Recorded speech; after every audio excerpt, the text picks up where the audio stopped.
dəyərli izləyicilərimiz, xoş gördük sizi. Özəl müsahibə verilişinin növbəti buraxılışı ilə qarşınızdayıq. Bugün özəl müsahibədə Qarabağ Universitetinin klinikası haqqında danışacağıq. Ümumiyyətlə, universitetin klinikasının gələcək hədəflərini, perspektivlərini müzakirə edəcəyik. Özəl müsahibənin özəl qonağı isə bugün Qarabağ Universiteti klinikasının baş direktoru Samir Babayevdir. Samir müəllim, xoş gəlmişsiniz, xoş gördük sizi. Xoş gördük, çox sağ olun. Siz sağ olun. Samir bəy, ilk sualımla başlamaq istəyirəm. Amerikadan Xankəndinə uzanan bir yol. İlk belə bir sual verim ki, adaptasiya olmaq sizin üçün çətin olmadı ki və niyə buradasınız? Yəni, sizi bura gətirən hansı məqam oldu? Mən Azərbaycanda doğmuşam. İlk həyatımın 17 ilini Azərbaycanda keçirmişəm. Ondan sonra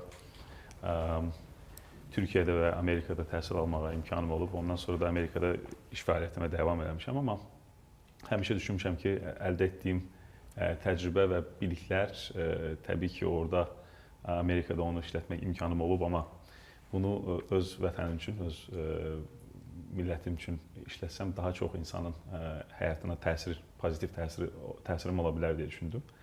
Yəni, ən belə deyək də, məni təsirləndirən nöqtələrdən də o idi ki, düşündüm ki, 90 min Azərbaycanlı gənci öz həyatını riskə ataraq torpaqlarımızı azad edilirsə, bunlardan ən azı 3 min öz həyatını itiribsə, yəni mənim və diasporanın başqa təmsilçilərin risk edə biləcəkləri nədir?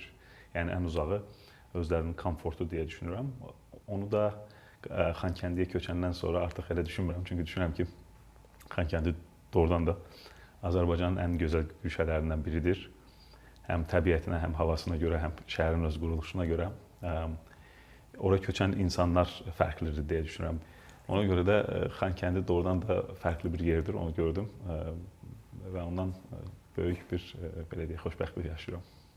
Çox gözəl. Belə başa düşdüm ki, ölkə səhiyyəsinin və tibb təhsilinin, belə deyək, problemlərini araşdırmışsınız, boşluqlarını müəyyənləşdirmişsiniz və istiqamətinizi də o yöndə qurmuşsunuz. Bəli, əsas düşündüyüm ki, yəni bizim əsas iki, belə deyək, istiqamətdə işləyirik. Bir, Qarabağ Universitet klinikası, yəni kliniki xidmət. O birisi tərəfdən də demək, Qarabağ Universiteti Tibb və Sağlamlıq Elmləri Fakültəsi. Bu da təhsil və elmi araşdırma ilə əlaqəlidir. Düşünürəm ki, dediyiniz o çətinliklər, boşluqlar baxanda ölkəmizdə məsələlərin, yəni bu üç missiyanın fərqli məsələlərə paylaşılıb. Yəni xidmət edən var, amma elmi araşdırma ilə məşğul olmayan ya da tədris elmi araşdırma ilə məşğul olan, amma xidmət edəməyən məsələlərimiz var. Onun üçünü də bu üç missiyanın bir yerdə, yəni xəstəyə xidmət, elmi araşdırma və tədris funksiyasını bir elə bir çatı altında, bir müəssisə altında Qarabağ Universiteti klinikasında və Qarabağ Universiteti Tibb və Sağlamlıq Fakültəsində qururuq. Məncə bizi də elə fərqləndirəcək budur. Çox gözəl. Samir bəy, Qarabağ Universitetinin klinikasında hazırda hansı işlər görülür və ümumiyyətlə belə deyək də, gələcək hədəflər nədir, yeniliklər varmı? Demək, işlərimiz mərhələli, strategik planımız var. Birinci mərhələsində Qarabağ Universiteti klinikasında ambulator xidmətinin qurulmasıdır və bu sürətlə davam edir. Artıq bir çox sahədə psixiatriyadır, ginekologiyadır, urologiyadır, pediatriyadır, can xəstələri, yəni iç xəstəliklərdir. Yəni, və başqa sahələrdə həkimlərimiz fəaliyyətə başlayıb. Bundan sonraki mərhələlərdə artıq bizim təcili yardım və təcili əməliyyatlara başlamaq planımız var. Bu, gələn ilin əvvəlində olacaq və gələn ilin sonuna yaxın artıq bütün stasionar xidmətlər dediyimiz açılacaq və rutin növbəli əməliyyatlara başlayacağıq. Planımız tələsməməkdir, işi keyfiyyətli qurmaqdır və mərhələli eləməkdir. Amma bunun da bir strategiyası var. Bəs belə deyək, Qarabağ Universitetinin klinikasını digər tibb fakültələrindən fərqləndirən əsas özəllik nədir? Əsas özəllik düşünürəm ki, yəni bir neçə əsas özəlliyi var deyə düşünürəm. Biz tək həkim ya da tibb bacısı, tibb qardaşı yetişdirməyə çalışmırıq. Biz həm də yəni bu işin elə bir içində olan yaxşı insan yetişdirməyə çalışırıq. Çünki həkimliyin, tibb bacılığın, tibb qardaşlığının ən az yarısı yaxşı insanlıqdan keçir. Mənim Amerikada olan bir mentorlarım həmişə belə bir şey deyərdi. xəstənin həkimdə gördüyü 3A var. İndi o ingiliscənin A-larıdır. Birincisi availability, yəni əlçatanlıq. Yəni xəstəyə, həkimə ya da tibb bacısı, tibb qardaşına əlçatanlığı yoxdursa, onda o xəstə üçün o dəyəri də çox da yoxdur o tibb işçisinin. İkinci A affability. Affability dediyimiz, yəni belə deyək, insaniyyət keyfiyyətləri. Yəni insanla danışdıqdan sonra, həkimin otağından çıxandan sonra həkim heç bir resept yazmadan, heç bir prosedur eləmədən siz artıq özünüzü daha yaxşı hiss eləmirsinizsə, onda demək ki, həkim öz missiyasına çata bilməyib. Bu affability tərəfi gəlir, xəstə üçün vacib olan. Və üçüncü A ability. Ability dediyimiz, yəni həkimlik bacarıqları, yəni həkimlik ya da tibb bacısı, tibb qardaşı bacarıqları ki, bu xəstə üçün bunu görmək daha çətindir. Həkimin bacarığı nədir? Amma o da vacibdir. O vaciblik listəsindədir, amma vaciblik listəsinin ən axırıncı A-sı olaraq gəlir. Biz də Qarabağ Universitetində, Qarabağ Universiteti Tibb və Sağlamlıq Elmləri Fakültəsində o cür həkim və tibb bacısı, tibb qardaşı yetişdirməyə çalışırıq ki, onlar ən başda yaxşı insanlar olsun. Ondan sonra təbii ki, bunları həm müasir bilikləri verməliyik. İndi bilik tibb və sağlamlıq elmlərdə çox böyükdür. Hər şeyi öyrətmək mümkün deyil. Bunu 4 il ya da 6 ilin içində bütün tibbi öyrətmək qeyri-mümkündür. Biz nə etməyə çalışırıq? Biz artıq o biliklə işləməyə, biliyi tam verməyə deyil, amma biliklə işləməyə öyrətməyə çalışırıq. Çünki hər sahənin öz genişləyən bir biliyi var. Tələbələrimiz də dayanmadan öyrənməyə davam edəcəklər. Tibbdə belədir. Tibbdə artıq diplomu aldıqdan sonra mən hər şeyi bilirəm, hazıram, mümkün deyil. Ona görə də bizim strategiyamız belədir. Ondan başqa bizi fərqləndirəcək bu iki proqram, yəni tibb bacılığı, tibb qardaşlığı və tibb proqramımızın bir yerdə olmasıdır. Birinci kurs tamamilə birgə bir proqramdır. Bütün dərsləri həm də imtahanları bir olur. Bunun məqsədi də ondadır ki, bizim tibb bacıları, tibb qardaşları, həkimlərimizi bir komandada işləməyə öyrətməkdir. Bir komandanın işləməyi hətta belə deyək də tədrisdə öyrənsinlər, sonra deyil. Samir bəy, komandanız artıq formalaşıb. Mənə çox maraqlıdır ki, bu komandada başqa kimləri görmək istəyirsiniz? Yəni, məsəl üçün, heç öz-özünüzə deyirsiniz ki, bu adam olsaydı, mən bu insanı komandama gətirərdim. Komandamız yəni formalaşıb, belə deyək ki, amma komanda böyüyəcək. Artıq 60 nəfərdən çox komandamız var, amma planımızda demək bu ilin axırına qədər 100 nəfər komanda çatmalıdır. Gələn ilin axırına qədər 200 nəfərlik bir komanda olmalıdır. Burada əsasən təbii ki, komanda üzvlərimiz Azərbaycandandır. Azərbaycanda təhsil almış mütəxəssislərdir fərqli sahələrdə. Amma onlarla yanaşı bizim diasporanın təmsilçiləri var ki, onlar ya qatılıb və qatılacaq gələn il bizə.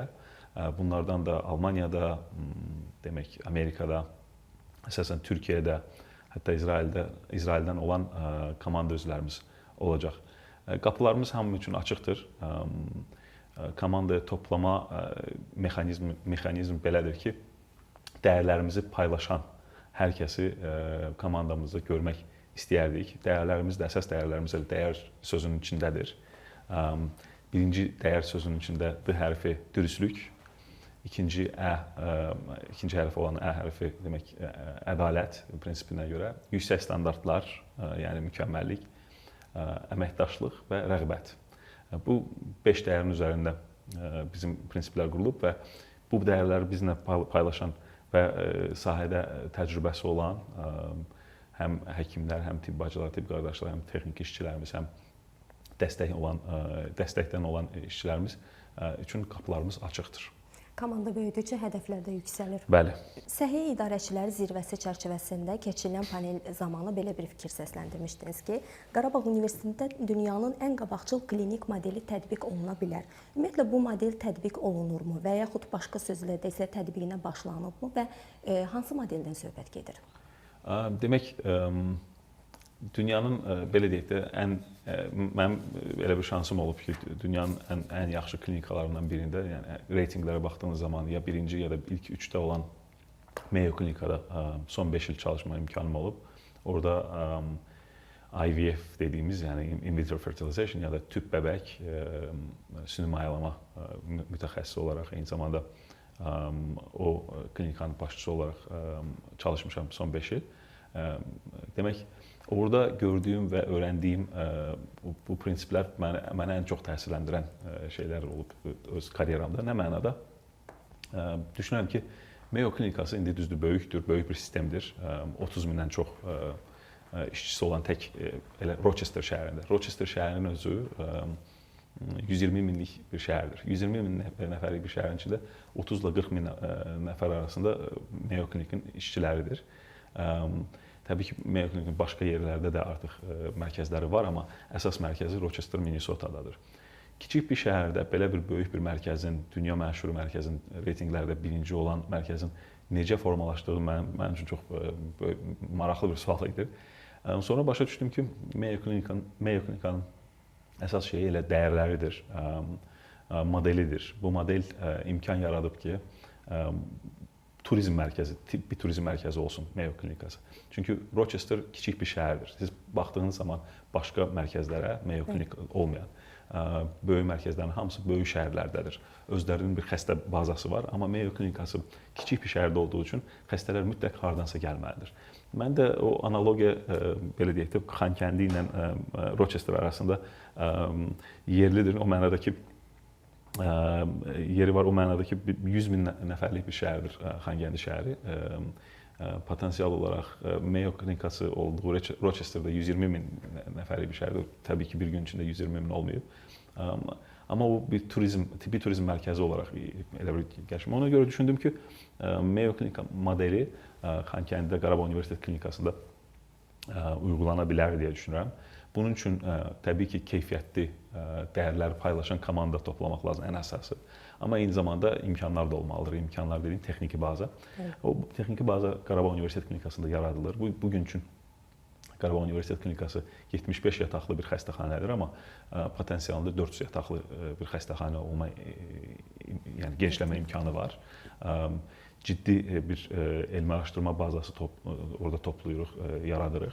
Eyni zamanda tədris üçün simulyasiya mərkəzləri, belə deyək, həm klassik, həm də yeni virtual metodların anatomiyanın öyrədilməsi, bu kimi şeyləri Qarabağ Universitet Klinikasında yaradırıq. Ona görə düşünürəm ki, o öyrəndiyim təcrübə ilə, özəlliklə idarə etmədə olan təcrübə ilə Qarabağ Universitet Klinikasında elə bir tibbi turizm mərkəzi qurmaq mümkün olacaq.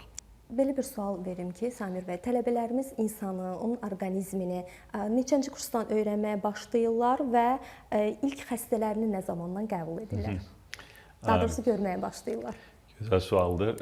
Demək, dediyim kimi ciddi bir baza yaratmışıq tələbələrin həm belə deyək, xəstə görmə imkanları mənasında, həm də xəstəni hələ görmədən ondan qabaq olan bütün lazımlı olan tədrisi almaları üçün.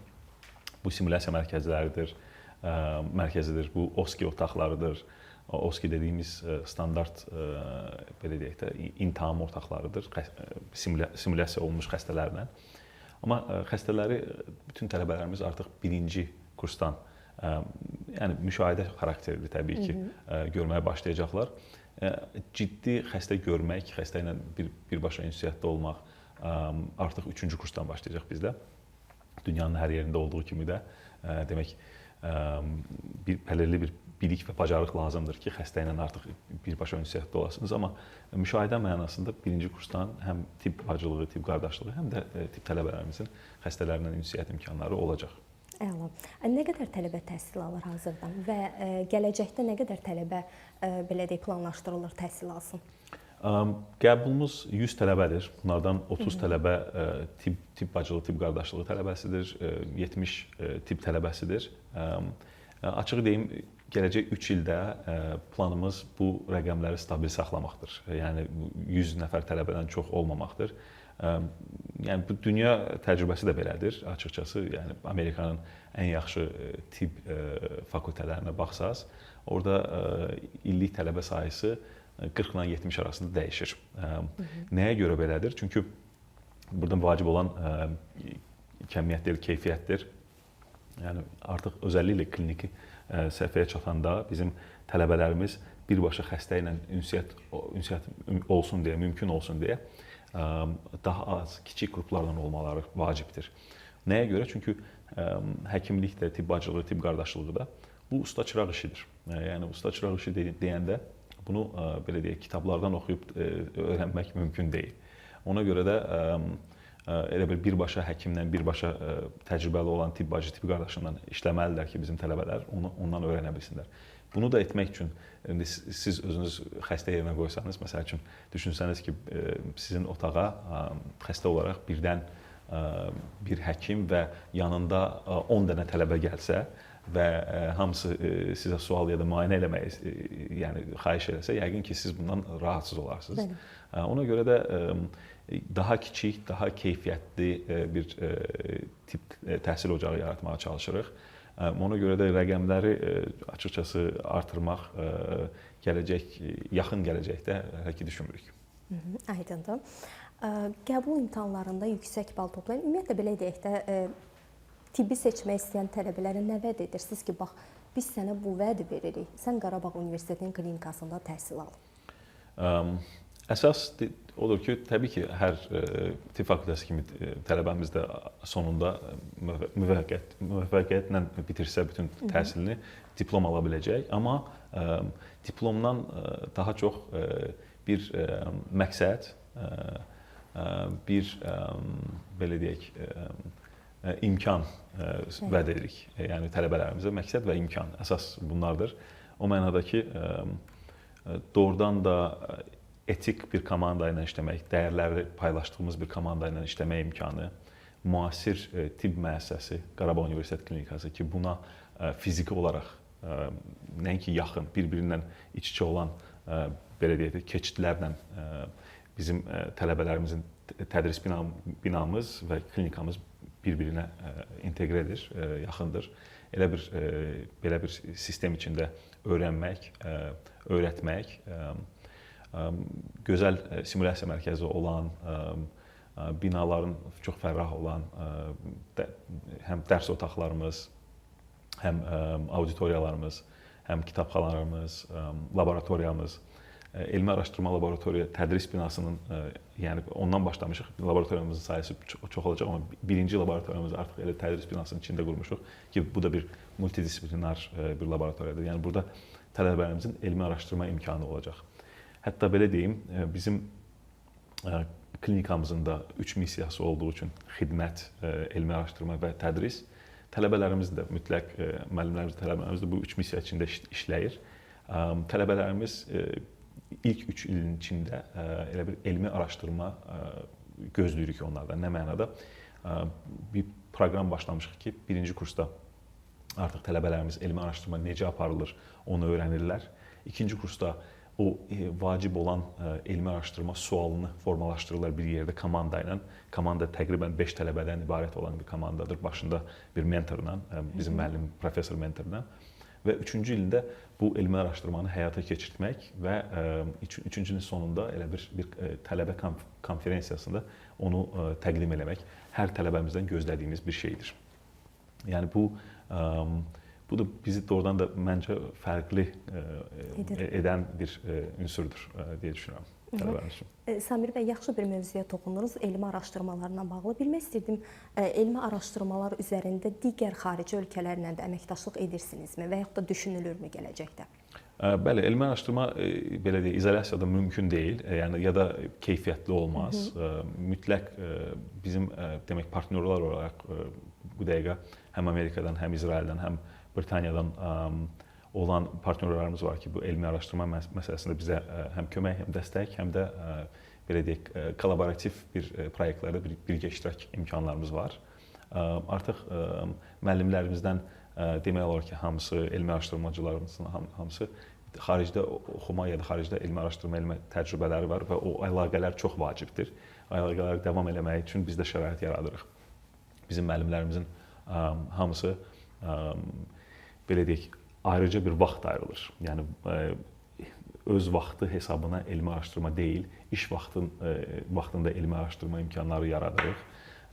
Onların konferensiyalara, həm ölkə içi, həm də ölkə xaricində olan konferensiyalara qatılma imkanları yaradırıq. Bunlar da çox vacibdir. Yəni elmi araşdırmanın məhsullar olması üçün mütləq o əlaqələr vacibdir. Bu əlaqələri saxlamaq üçün də şərait yaradılmalıdır. Biz də Qarabağ Universiteti klinikası olaraq və Qarabağ Universiteti Tibb və Sağlamlıq Elmləri Fakültəsi olaraq buna şərait yaratmağa çalışırıq. Nə qədər müəllim tədris aparır? Artıq 30 nəfərə yaxın müəllim heyətimiz var. Amma bu heyət böyüyəcək. Bizim məqsədimiz belə deyək, müəllimlərimizin bir